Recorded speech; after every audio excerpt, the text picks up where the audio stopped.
সুপ্রভাত বন্ধুরা, সবাই কেমন আছেন? আশা করি সকলে ভালো, আমিও ভালো। আর আমি এখন পুজো করে নিলাম। এই যে দেখুন, আমার তো আজকে তো বৃহস্পতিবার, তারপর আজকে ইতু পুজো আছে, তো সে কারণে পুজোটা সকাল সকাল করে নিলাম। সকাল সকাল বলতে বেলা প্রায় 10:30-11টা হয়ে গেছিলো আর কি।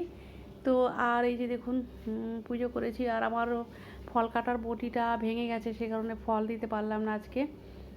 বাতাসা নকুলদানা দিয়ে পুজো করে নিয়েছি। আর আমার ইতু ঠাকুরের অনেক গাছ বেরিয়ে গেছে সুন্দর করে, এই যে দেখুন। ঠিক আছে, আর তারপর রান্না করব। পুজো হয়ে যাওয়ার পর রান্না করব। আর এই যে মাটির প্রদীপটা রেডি করেছি, সন্ধ্যায় জ্বালবো।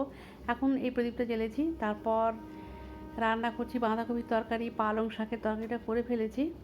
নিরামিষ রান্না করব, এমনিতে বৃহস্পতিবার আমি নিরামিষ খাই। আর এই যে পালং শাক, আর পালং শাকেরই ডাল করেছি, সকালে করেছিলাম, ছেলে খেয়ে গেছে। আর তাছাড়া করলা ভাজা, ডাল, পালং শাক, আর পালং শাকের ডাল আর কুমড়োর পকোড়া, এই দুপুরবেলা রান্না করেছি আজকে।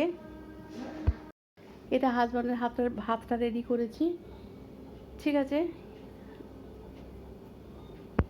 তারপর সন্ধ্যাবেলা সন্ধ্যা দিয়ে দিলাম। এই যে মাটির প্রদীপটা জ্বেলেছি ইতু ঠাকুরের কাছে, আর আর ওই প্রদীপটা তো জ্বেলেইছি। ঠিক আছে, তারপর সন্ধ্যা টন্ধা দিয়ে আমি এখন যাব চা খাবো, তারপর রাতে রান্না শুরু করব। তো আজকের ব্লগটা এই পর্যন্তই। সবাই খুব ভালো থাকবেন।